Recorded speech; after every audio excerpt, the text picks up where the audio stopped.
Good evening, Bahamas. Coming up tonight, independence celebrations continue in Atlanta. A cabinet minister talks election 2017. Long Island still on the rebound after Hurricane Joaquin, and tourism said to be on the decline.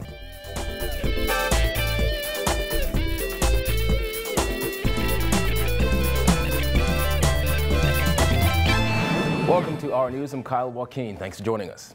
Topping news tonight, Bahamas independence celebrations continuing here at home and around the world as the long holiday weekend continues. Our Christina McNeil is in Atlanta, Georgia.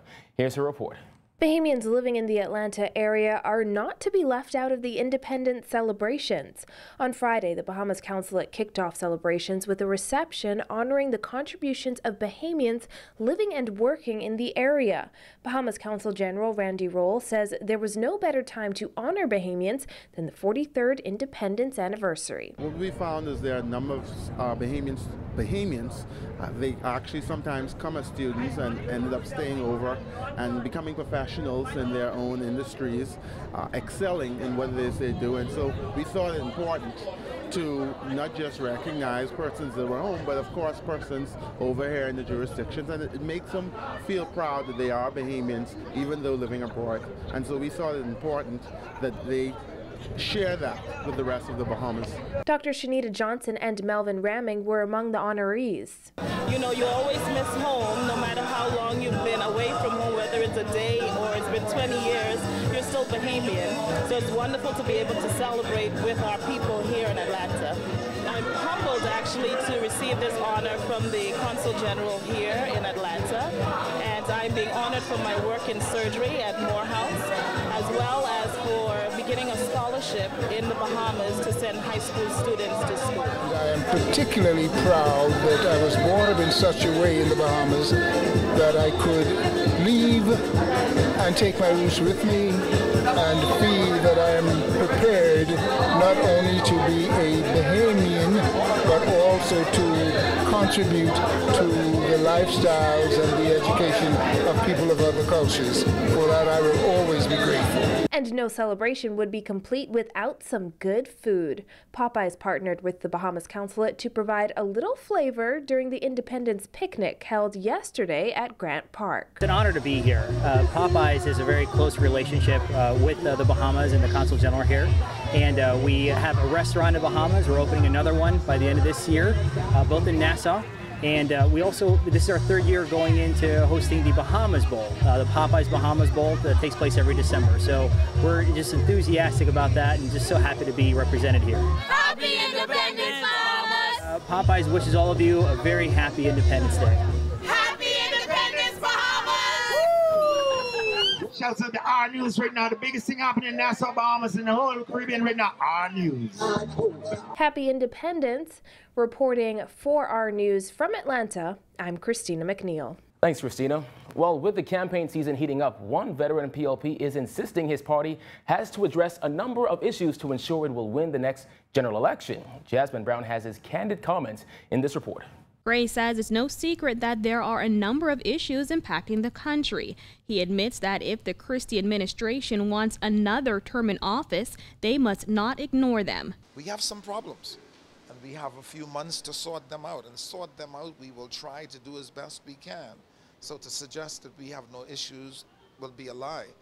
And crime is one of them, unemployment is the other. But they are going to be the two targets of the government in the next several months. We're going to attack unemployment with vengeance. We're going to continue to attack crime with vengeance. And at the end of April, May next year, we'll see where the country is. While he says the party is not perfect, he insists you can't please everyone. There's no perfection in the PLP. But as a government, we have done a whole lot for the Bahamas.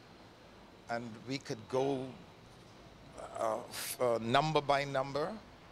The last time I spoke in Parliament, I numbered 15 things that we've done over the last couple of months that will inure at the end of the day to the benefit of the Bahamian people. You may not like Alfred Gray, but you must love the Bahamas. You may not like Philip Davis, but you must love the Bahamas. Quite frankly, you may not like a Prime Minister Perry Christie, but you must love the Bahamas. And when you love the Bahamas, you always vote for what is best for your country, because no government, absolutely no government, is able to please every voter and give every voter what he or she wants. Reporting for our News, I'm Jasmine Brown. Well, it's still a long road ahead for residents of Long Island before they get back to a state of normalcy following the devastation of Hurricane Joaquin. It was just 9 months ago, but for an island that had already been suffering from a wounded economy, the Category 4 storm hit at a pretty bad time. Our News visited that island to see how far residents have come since the storm. Island Administrator Therese Boodle explains where they're at now. They're still in recovery. It's been a hard, long road, but nonetheless, there's a sense of normalcy. So you can see that Long Island has made a quantum leap from where we were to where we are now. So the road is ongoing, but they've made quite a bit of progress since the hurricane. You may recall many residents were displaced after Joaquin ravaged parts of the island. Some lost everything and even had to be flown into New Providence. Boodle says the people of Long Island are resilient and have made things happen on their own. However, she added there is still a lot to be done. Yes, there's still quite a bit to be done in terms of infrastructure, home repairs, and home construction. And so it's ongoing. It's ongoing. Even now, there are some public buildings, including this one that is under repair. There are still homes that are getting their final touches, the first 12 homes. We're expecting a number, I'm not too certain of the numbers, which is up for review, approximately 10 more homes to be constructed. But repairs are ongoing. What she said is important is that people recognize Long Islanders made a lot of things happen on their own in terms of recovery. For Long Islanders, they had no choice but to come together and see how best they can get out of that crisis. And so from the initial stage of immediate relief to now recovery, Long Islanders have played their role. They have done a lot of self-help in terms of coming together and helping one another, a tremendous amount of help that came from Long Islanders abroad. And so the word resilience keep resounding in my mind as it relates to what has happened here in Long Island. Long Island Chief Councilor Ian Knoll said thanks also has to be given to those Long Islanders who live in Nassau and elsewhere. It's difficult for a lot of people because, you know, an area depend on a lot of fishing, and so they lost their fishing boats, they lost their fish houses, freezers, and other stuff. So it took quite some time for them to accumulate resources to get back together. And further south, well, they had, like I say, structures, so getting building supplies in for people to get the materials done, to get their homes rebuilt was really a challenge at first, but now it's getting together much smoothly. But thank God for the friends of Long Island living in Nassau, Grand Bahamas, throughout the Bahamas.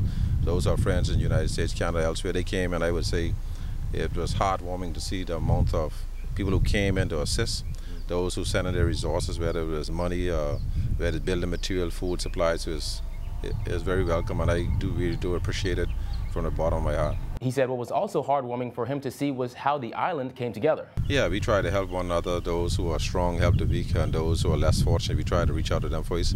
In some cases, we had some people who really got overlooked initially, but once we did the final assessment, we try to get through all the communities, try to get things done. So for the most part, we saw a lot of young people who came out of Nassau. That's a greatest surprise that I had as a chief counsel, to see the amount of young people between the ages of 18 and 30, whether college or business people in Nassau came on the ground in the first, I would say, 3 weeks to a month. And the amount of work they came and from door to door trying to help us to at least talk to people if they couldn't help, to try to get some resources on the ground and try to do some manual work to bring the island back together. So that was a highlight, I think, of what would happen in the aftermath of Hurricane Joaquin.